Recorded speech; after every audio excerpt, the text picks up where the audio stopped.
From Cape Canaveral Air Force Station, Florida, United Launch Alliance presents live Delta IV launch coverage. At Space Launch Complex 37, the Delta IV rocket is fueled and ready to launch GPS IIF-9, the 9th next-generation Global Positioning System satellite mission for the United States. Range, go for launch. Roger, go for launch. T-minus 3, 2, 1. Atlas engine ignition. Liftoff of the United Launch Alliance Delta IV Heavy rocket. This is Delta Mission Control at T-minus 4 minutes and holding. This planned 30-minute hold allows Launch Conductor Ed Kidda and the team time to address any final issues before proceeding with the terminal. Today's 18-minute launch window opens at 2:36 p.m. Eastern Time. Good afternoon and welcome to Cape Canaveral Air Force Station. I'm Courtney Fritz and I'll be your commentator for today's launch. GPS IIF-9 delivery on orbit is scheduled to take place approximately 3 hours, 15 minutes after liftoff, and because of that long duration, we'll conclude our live coverage approximately 30 minutes after launch.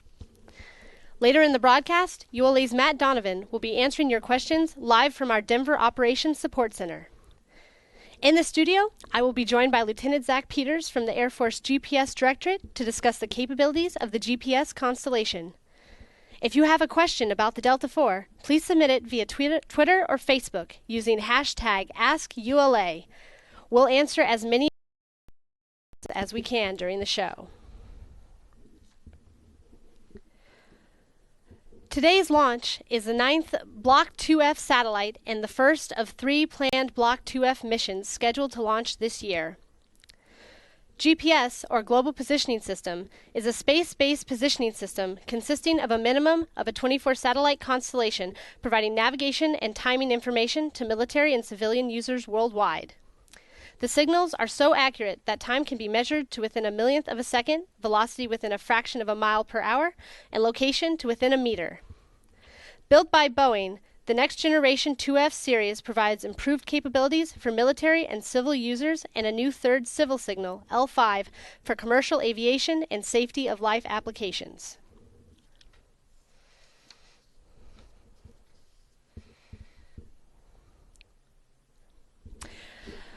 This is Delta Mission Control at T-minus 4 minutes and holding. We will now go to Matt Donovan via webcam in the Denver Operations Support Center to answer a few questions. Hello, Matt. Hi, Courtney. Thanks so much. I'm really excited to join you from snowy Denver, Colorado today.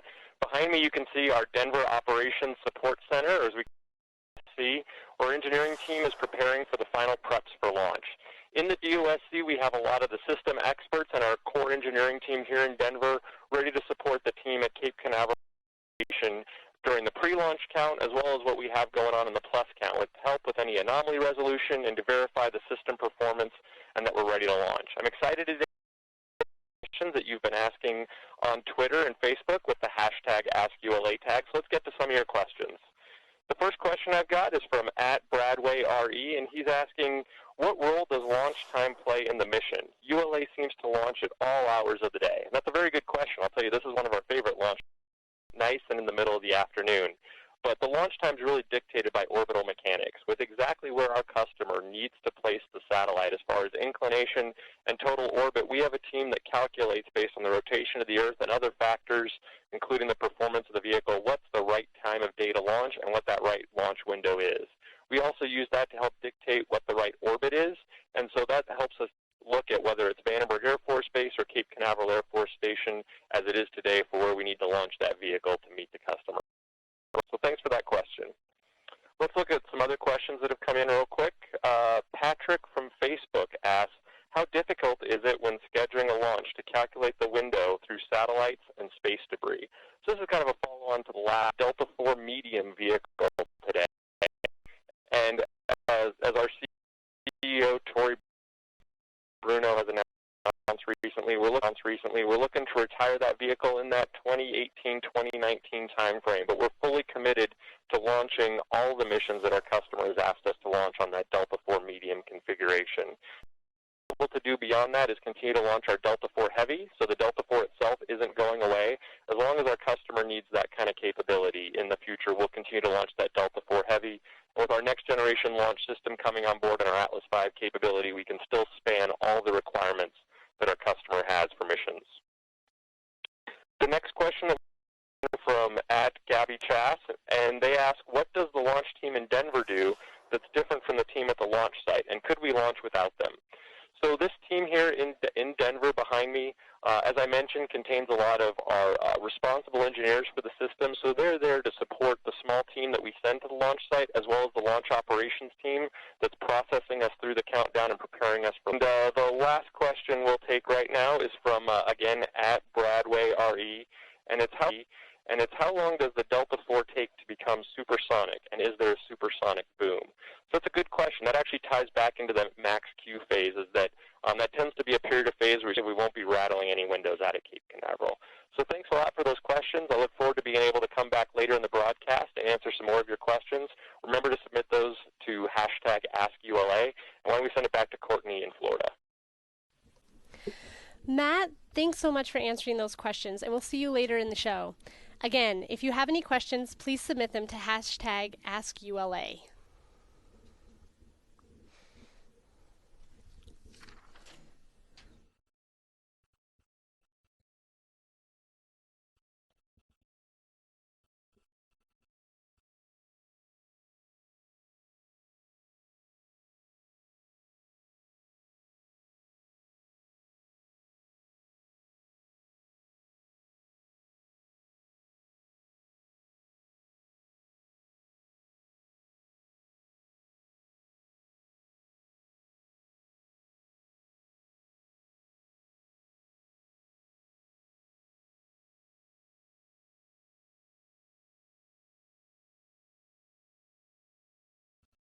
This is Delta Mission Control at T-4 minutes and holding.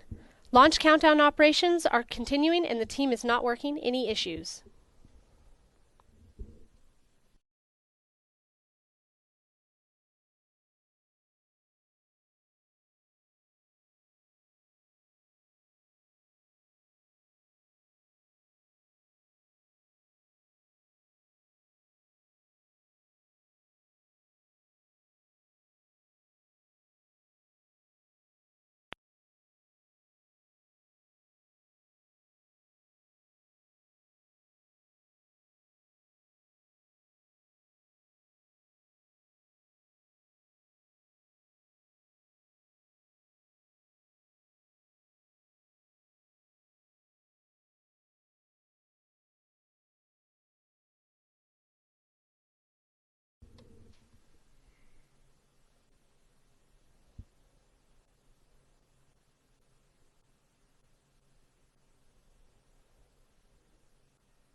The launch team recently received a final weather briefing and was told that the weather is within the launch commitment criteria for today's liftoff. The probability of violating launch constraints is 10%. The ground winds are 4 knots out of the southwest, and the temperature is 73 degrees Fahrenheit.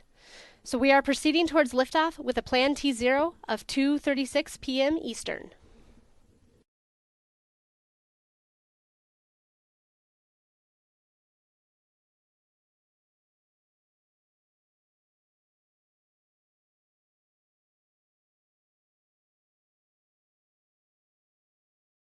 minus 17 minutes.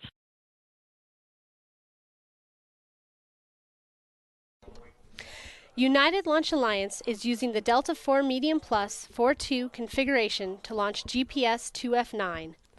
This is the 29th Delta IV Evolved Expendable Launch Vehicle mission since the inaugural flight in 2002. The Delta IV is produced in Decatur, Alabama, and is comprised of a common booster core powered by the Aerojet Rocketdyne RS-68 engine, 2 Alliant Tech Systems solid rocket motors, and a Delta cryogenic second stage powered by the Aerojet Rocketdyne RL-10B2 engine.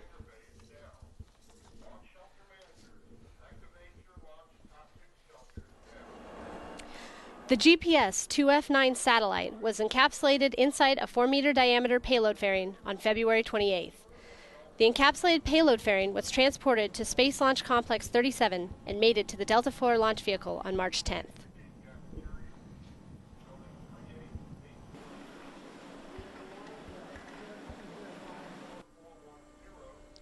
In preparation for launch, the Mobile Service Tower, or MST, was rolled back earlier today, revealing the Delta IV launch vehicle. The 33-story MST weighs over 9 million pounds and is rolled to its launch position 300 feet north of the Delta IV launch vehicle. The Delta IV stands 206 feet tall, or about 20 stories, and weighs approximately 721,000 pounds fully fueled. The Delta IV delivers more than 821,000 pounds of thrust off the launch pad, and approximately 4 minutes later, at stage separation, it weighs just 20% of what it did at liftoff. For those watching the broadcast, you're looking at launch video taken this morning at Space Launch Complex 37.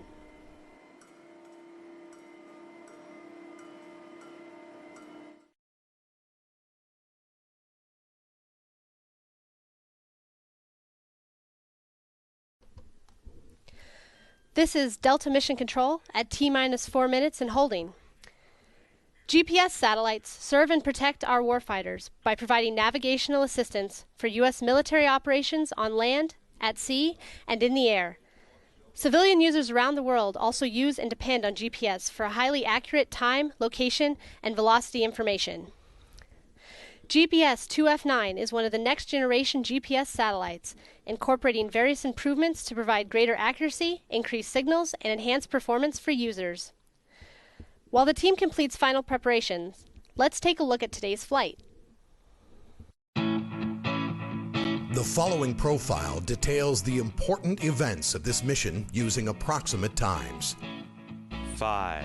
We have ignition of the RS-68 main engine. 2, 1, 0. Liftoff. The Delta RS-68 main engine and 2 strap-on solid rocket motors ignite to lift the vehicle away from the pad.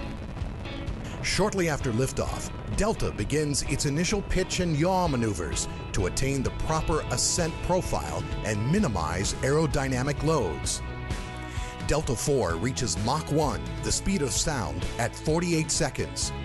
At 61 seconds, the vehicle reaches maximum dynamic pressure. At 1 minute 40 seconds, the solid rocket motors are jettisoned.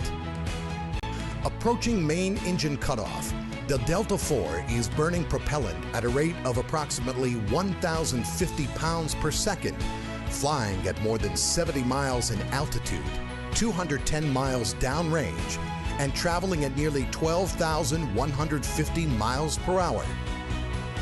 Main engine cutoff occurs just over 4 minutes into the flight. 7 seconds after main engine cutoff, the first stage is jettisoned. Second stage engine ignition takes place at 4 minutes 30 seconds into the flight. At 4 minutes 40 seconds, the payload fairing is jettisoned. Following the first cutoff of the second stage engine at just over 15 minutes, the mission enters a 2-hour 46-minute coast phase. At 3 hours 2 minutes, the second stage engine is restarted for a second and final burn. Following a 2-minute burn, cutoff of the second stage engine occurs. At 3 hours 15 minutes, the second stage releases the GPS IIF satellite for the United States Air Force.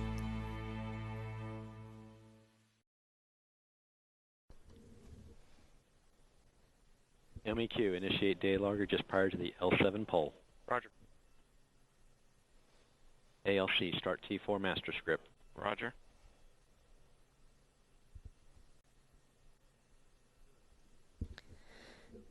Today's flight is the 57th launch of an operational GPS satellite since the first lifted off from Cape Canaveral on February 14, 1989, riding atop the inaugural Delta II rocket.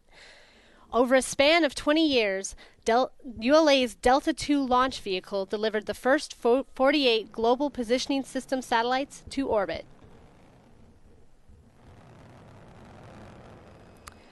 With the debut of the 2F series, the next generation of GPS satellites, ULA's larger and more powerful Delta IV and Atlas V evolved expendable launch vehicles were called into service. To date, 5 GPS 2F satellites have launched on Delta IV launch vehicles and 3 on Atlas V launch vehicles, demonstrating the mission capability and manifest flexibility that ULA provides.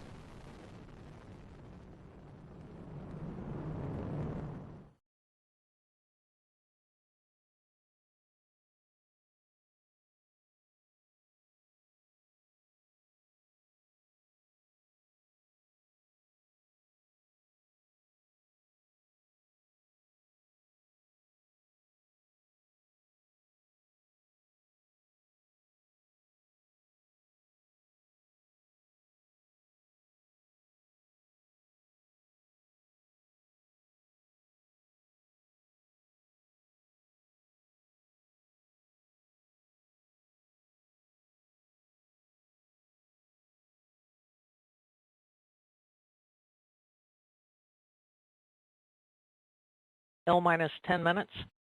RC, verify solar radiation limits acceptable for launch. Verified.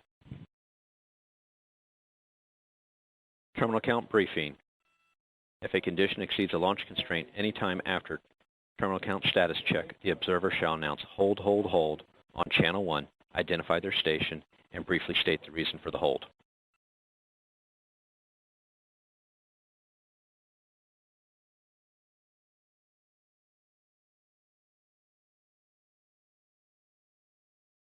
All communications switch to channel 1. All personnel and visitors remain in present position until launch.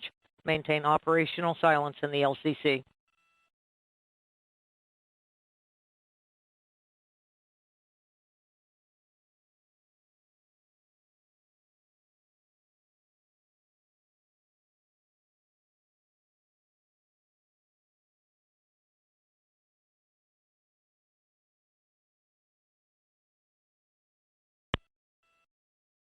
LCFMA. Go ahead. Primary wind load relief file has been loaded into RIFCA and verified. Internal checksum 73 Delta Bravo. Roger.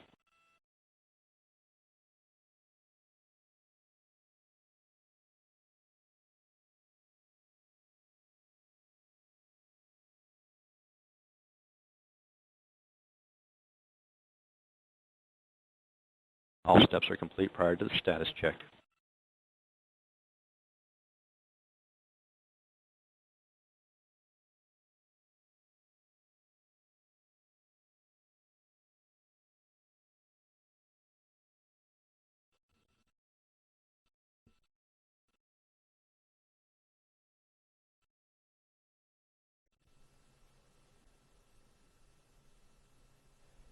L minus 8 minutes. This is Delta Mission Control at T minus 4 minutes and holding. We remain in the planned 30-minute built-in hold as preparations for the launch continue. Launch conductor Ed Kidda will poll the launch team in a few moments for the final go to resume the Delta IV launch countdown. 31 engineers and managers will be polled for the system status and readiness to proceed with the launch. This is the final status check before launch, and all Delta vehicle systems, ground systems, the spacecraft, and the U.S. Air Force Eastern Range. The vehicle system readiness poll includes electrical systems, hydraulics, pneumatics, propulsion systems, flight control, and propellants. Final processing steps just prior to launch include completing propellant topping of both vehicle stages, securing propellant tanks, and pressurizing tanks to flight pressures. Let's listen as Ed Kidda performs the final polling of the launch count team. L minus 7 minutes. Status check to proceed with terminal count. MEQ. Go. MEA. Go. HYE. Go. LOX 1. Go. LOX 2. Go. VP. Go. PNE. Go. BP. Go. ATC 1. Go. PEA. Go. Fuel 1. Go. Fuel 2. Go. TM 1. Go. ATC 3. Go. TM 2. Go. FMA. Go. VE. Go. EEA. Go. GE. Go. SYS. Go. DSE. Go. Timer. Go. ECS. Go. QE. Go. USO. Go. OSL. Go. VSE. VSC is go. ALC. Go. AC. AC is go. RC. Clear to proceed. LD. The launch vehicle is ready to launch. MD. This is the MD. You have permission to launch. Proceeding with the count. L minus 6 minutes. MEQ. Establish swing arm lock pins pull. Active. SYS. Establish record on change list activated. Activated. Polling is complete, and the launch team has given the go for launch. The countdown will resume approximately 2 minutes from now. At T-minus 4 minutes, in counting, the team will enter the terminal count and will begin securing the second stage liquid oxygen tank. At T-minus 3 minutes 32 seconds, CBC liquid hydrogen and liquid oxygen tank securing is started, which includes closing the propellant fill and drain valves. Also at T-minus 3 minutes 32 seconds, vehicle transfer from ground facility power to its own internal battery power will be complete. At T-minus 3 minutes, the vehicle ordnance system will be armed and the CBC liquid oxygen and liquid hydrogen propellant tanks are verified to be at flight pressure and flight level. At 2 minutes prior to liftoff, the team will verify that the hydraulic system is pressurized as well as confirm CBC, DCSS, and FTS battery voltages. At T-minus 1 minute 20 seconds, the team will begin securing the second stage liquid hydrogen tank. At T-minus 60 seconds, the eastern range readiness is verified. At T-minus 50 seconds, the DCSS liquid hydrogen tank is secured at flight level. At T-minus 15 seconds, the ROFEs, or sparklers, are ignited to burn off excess hydrogen at the base of the vehicle. Liftoff will occur at T0. After liftoff, you'll hear the voice of Steve Agid providing launch vehicle ascent data.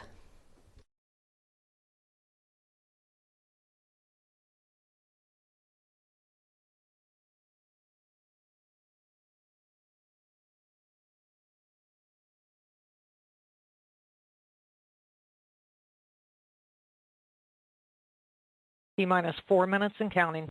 Upper stage lock securing started. CBC propellant tank securing started. Vehicle transferring internal. T-minus 3 minutes 50 seconds.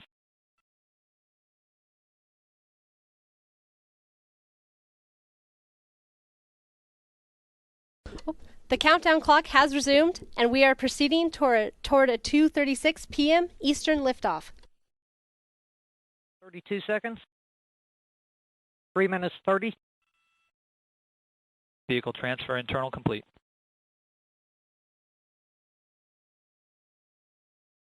Upstage lock secure at flight level. CBC LH2 secured. CBC lock secured. CBC pre-press started. T-minus 3 minutes 7 seconds.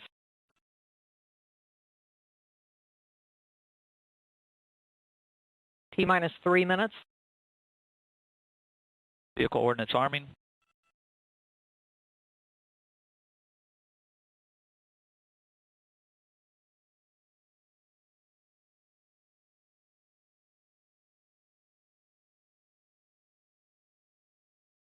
Vehicle ordnance armed. CBC locks at flight pressure and flight level.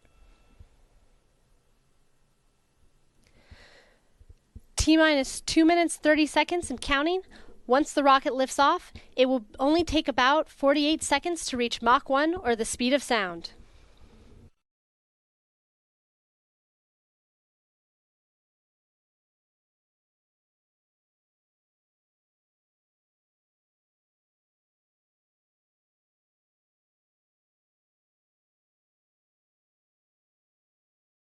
T-minus 2 minutes. TPA script running. Hydraulic press at 4,000.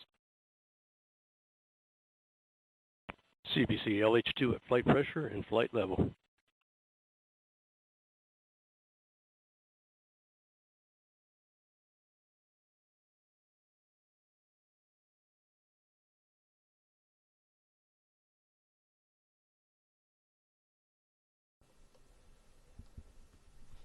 T-minus 1 minute 30 seconds. T-minus 1 minute 27 seconds and counting. The launch vehicle payload, ground systems, and eastern range are go for launch. 1 minute 20 seconds. Upper stage LH2 securing started.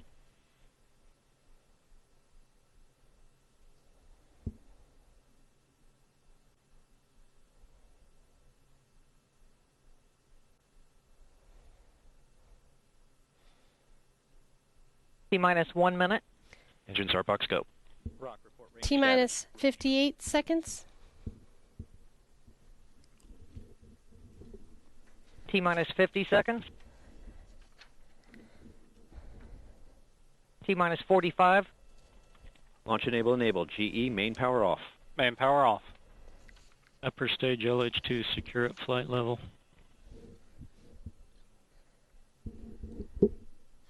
T-minus 30 seconds. Status check. T-minus 30 seconds and counting. GPS. Green board. 25. Flight lock in. 23. SRM TDC blowdown. 15. Rofi ignition.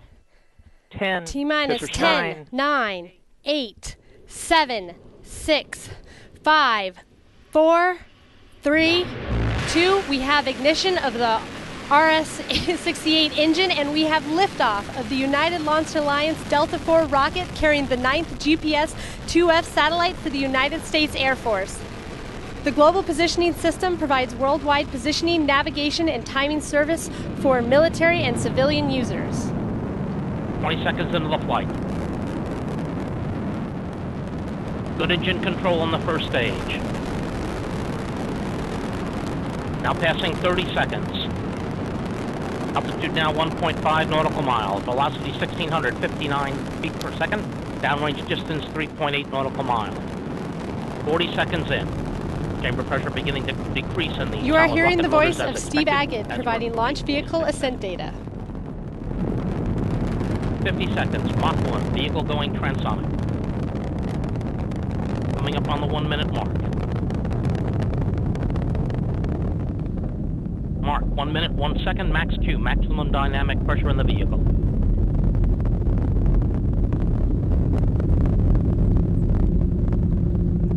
"70 seconds in.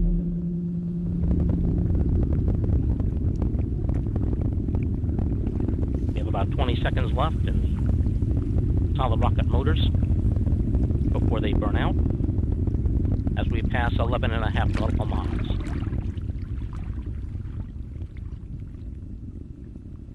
Standing by for burnout. We have burnout, standing by for separation.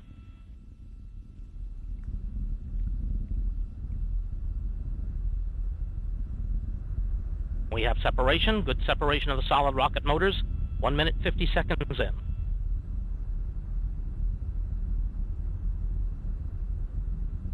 Now T plus 1 minute, 57 seconds into the flight. The Delta IV rocket now only weighs 1/2 as much as it did at launch, burning propellant at 1,849 pounds per second. 2 minutes, 7 seconds in. Altitude now passing 25.6 nautical miles, velocity 5,724 feet per second, downrange distance 35.5 nautical miles. 2 minutes, 20 seconds in. Chamber pressure holding exactly as we'd like it to be in the first stage. Very little engine movement. 2 minutes, 37 seconds in. Now passing 35 nautical miles, velocity 7,655 feet per second, downrange distance 61.8 nautical miles. 2 minutes, 50 seconds in. About 1 minute and 10 seconds remaining in first stage flight as we're coming up on the 3 minute mark. Mark, 3 minutes into the flight. Altitude now passing 42.7 nautical miles, velocity 9,592 feet per second, downrange distance 91.13 nautical miles. 3 minutes, 12 seconds in.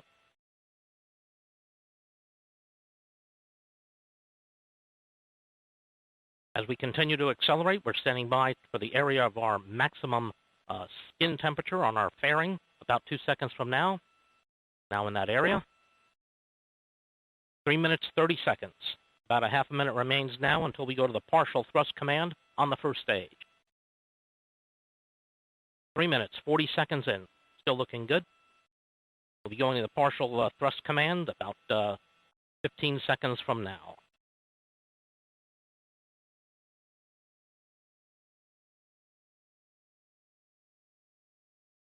Standing by for partial thrust, about 57% of the full thrust mode. And we have the partial thrust command. Standing by for main engine cutoff. We have main engine cutoff. Standing by for stage separation. And we have stage separation. NEDS deploy is in work. Nozzle is going into its position. Standing by for igniter spark. And we have igniter spark. And we have ignition. Ignition on the second stage. Second stage chamber pressure is beginning to rise. Standing by for fairing separation.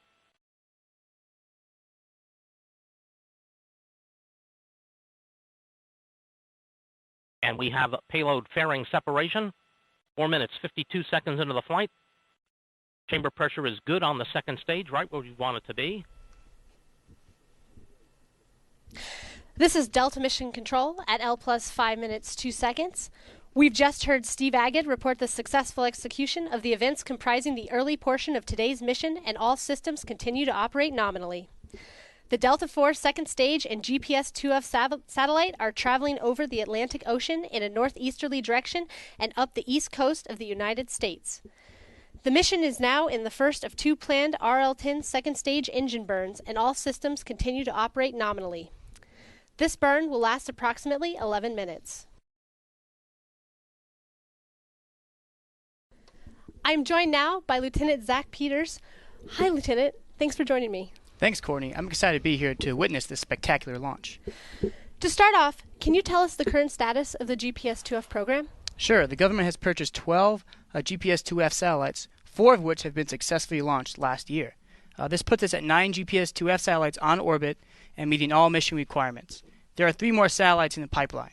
One is in storage, one is in launch processing here at the Cape, one is in production testing. That final GPS IIF satellite will be complete this year, with a launch scheduled to occur in early 2016. Okay, well then can you tell us about the GPS constellation? The GPS constellation remains healthy, stable, and robust, with 30 operational satellites on orbit. The legacy GPS satellites have remained operational well past their design lives. Today we have 3 of the original GPS Block 2A satellites still operating and providing reliable positioning, navigation, and timing services. 15 of the 19 GPS 2R and 2RM satellites are beyond their 7.5-year design life. The need for the GPS IIF capability is vital to update the GPS constellation and maintain a high level of accuracy required by the GPS system. We are launching the new GPS IIF satellites to increase GPS signal capabilities, increase user accuracy with improved space atomic clocks, and reduce overall constellation sustainment risk. So how does GPS work anyway? GPS utilizes a series of radio signals broadcast by a fleet of at least 24 satellites on orbit around the Earth. Currently, the GPS constellation has 30 active satellites. The GPS is a space-based radio positioning system comprised of at least 24 satellites. These satellites, along with the associated hardware, software, systems engineering, operations, and sustainment, are operated by the United States Air Force and provide the military and civilian communities positioning, navigation, and timing services free of charge. There are a total of 6 GPS orbital planes, each with at least 4 satellites. The GPS satellites are approximately 20,200 kilometers from the surface of the Earth in a medium Earth orbit, which is nearly circular and inclined 50 degrees. GPS is based on the fundamental concepts of time, distance, and the speed of radio waves, which is approximately that of the speed of light. The GPS signal is actually a radio wave that is emitted from each satellite and is basically the satellite's position and time. A GPS receiver on the ground receives these signals, and based on the time the signals are transmitted and received, it can calculate the distance from itself to those satellites and use that to formulate a positioning solution. It takes a minimum of 4 GPS satellites to determine a position on the Earth. This position, combined with the geographical map or grid in the receiver, allows a user to discern the location on Earth. So, changing gears a bit, Lieutenant Peters, why did you decide to join the Air Force? I was originally attracted to the Air Force because of its professionalism and higher calling.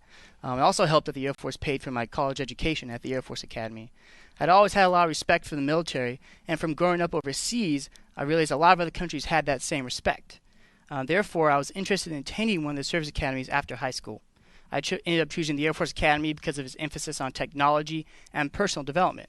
When you attend a service academy, you have a minimum commitment of 5 years after graduation. So here I am. Will you provide some background on how you got this position? Yeah, actually at the Air Force Academy, I found out I was colorblind and I couldn't have any rated positions. So I ended up choosing to be a financial officer because I thought that with the looming budget cuts, it would make it more challenging and rewarding. I spent 2 years in Germany managing the budget for a U.S. tenant unit base on a NATO military base before I came to the Space and Missile Centers in L.A. I'm currently working as an earned value management and cost analyst. So how does your job help the GPS mission? My current position supports the GPS mission in 2 ways. First, I analyze and report Boeing's cost and schedule performance metrics to the United States Air Force. Essentially, I let the Air Force leadership know if the satellite that we purchased is coming in on time and on budget. Secondly, I provide the program office with cost estimates that the Air Force leadership can use to ensure we can continue to fund the program. Lieutenant Peters, that is great information. Thank you so much for joining me this afternoon. Thanks, glad to be here.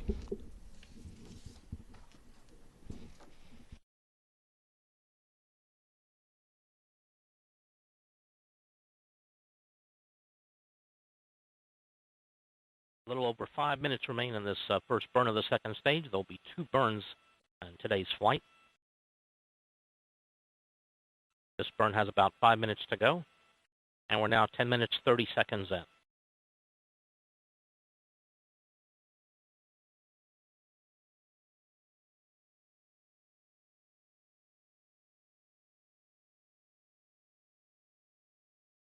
Now 10 minutes, 45 seconds into the flight.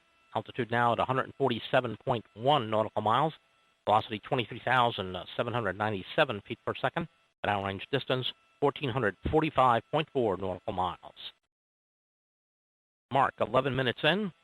Still continuing to look good. Chamber pressure is holding right where we'd want it to be. Good engine control in the second stage at 4 minutes and 23 seconds remaining in the burn.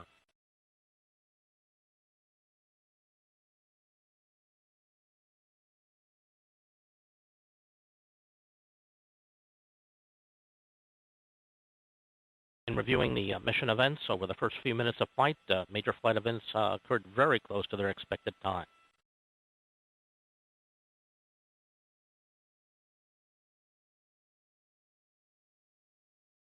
Coming up on 11 minutes, 40 seconds. Mark, 11 minutes, 40 seconds in. Altitude now at 142.08 nautical miles. Velocity 25,126 feet per second. At downrange distance, 1,648.3 nautical miles. Chamber pressure holding rock solid in the second stage with good engine control. Passing 12 minutes into the flight. 3 minutes, 30 seconds remaining in the first burn. This is Delta Mission Control at L plus 12 minutes, 9 seconds. We're approaching the end of the first of 2 planned RL-10 second stage engine burns. The Delta IV and GPS satellite are flying over the North Atlantic Ocean, south of Greenland, and about midway between North America and Europe. Our next event, the first second stage engine cutoff, or SECO-1, is scheduled to take place just about 5 minutes from now. While we wait for the next mission event, let's take a look at video highlighting the important capabilities of the GPS Block 2F satellite. The Global Positioning System is a marvel of the modern age. It consists of more than 30 GPS satellites circling the globe over 12,000 miles above us. In tightly controlled orbits, these U.S. Air Force satellites continuously transmit their signals to Earth. An extraordinary technology, GPS enables anyone with a GPS receiver to determine their precise location and the exact time anywhere in the world, usually within a meter and within a billionth of a second. GPS is ubiquitous. It's everywhere. It's in our cars. It's in devices that you use to determine how far you've run or ridden your bicycle. With billions of users and countless devices, it is easy to take GPS for granted. But it is the essential platform for innovations which enables us to do everyday things like buying gas at the pump and getting directions.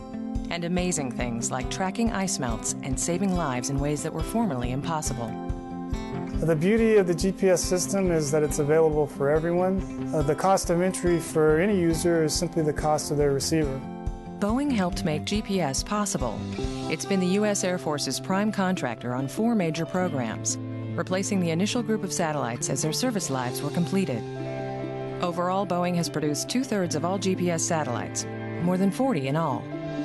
Satellites are normally built in a low volume, perhaps 2 or 3 at most, and they're usually sit in one spot, and resources are brought to the satellite. Now, to ensure that GPS is available whenever it's needed, Boeing has changed how satellites are made. It's producing 12 new GPS satellites using a streamlined process based on its efficient and advanced airplane assembly line techniques. Our goal is to have the highest quality. These new satellites bring next-generation performance to the GPS constellation we all use every day. As a result, they are delivering new levels of accuracy to what is already a remarkably accurate system, and they are being built in a much more efficient way, ensuring that this essential technology is available when we need it.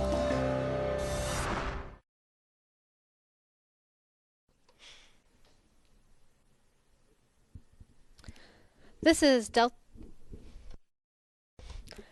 Delta Mission Control at T plus 15 minutes. The Delta IV, carrying the ULA satellite, lifted off from Space Launch Complex 37 at 2:36 p.m. Eastern Daylight Time. We're now approximately 1 minute away from the completion of the first of 2 planned RL-10 second stage engine burns. Let's join Steve Agate for mission progress. Standing by.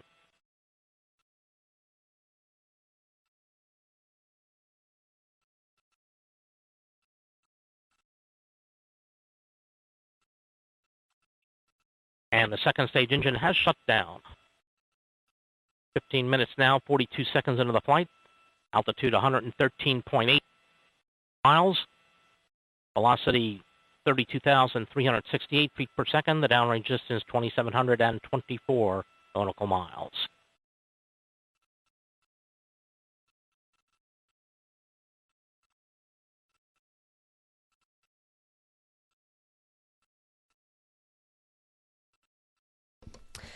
This is Delta Mission Control at T plus 16 minutes, 11 seconds. Steve Agate just confirmed cutoff of the RL-10 engine.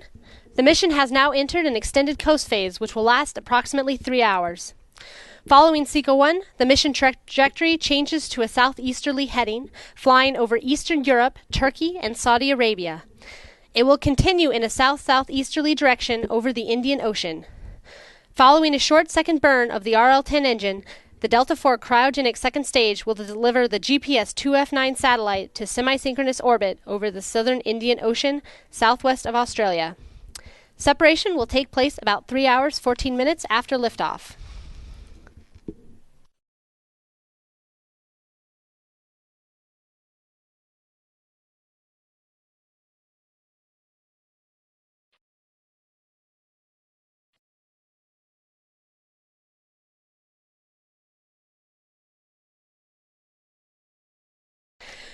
Before we sign off, let's go back to Matt Donovan so he can answer a few more questions. Hello again, Matt. Hi, Courtney. Thanks. That was a really exciting liftoff. The team here in Denver, we had a lot of folks collect to get a chance to watch that.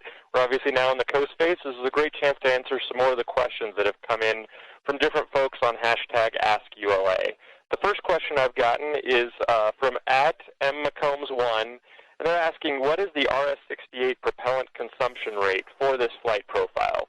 So when we're at full thrust, our RS-68 consumes about 1,600 pounds per second of liquid oxygen and about 260 pounds per second of liquid hydrogen. That's obviously a lot of propellant to be able to give us the thrust that we need out of the RS-68 and gotten GPS to where we're at right now.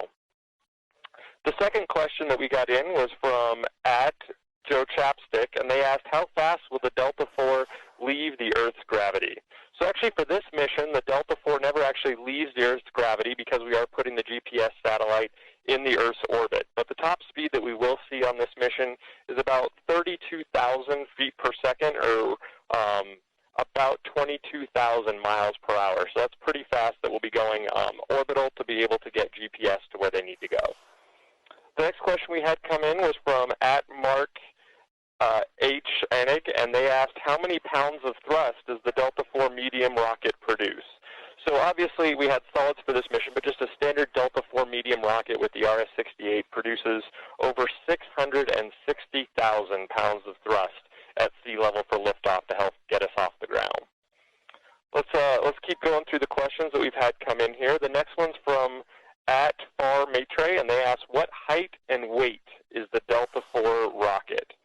The Delta IV is approximately 206 feet tall, or a little over 20 stories when you think about it, and that's the tip of the payload fairing that's used to encapsulate the satellite on top of the vehicle. So you saw the MST earlier. That whole building encapsulates the vehicle, so you can imagine that whole tower having to move to be able to get us clear for launch. And again, the rocket's almost 21 stories tall sitting on the launch pad.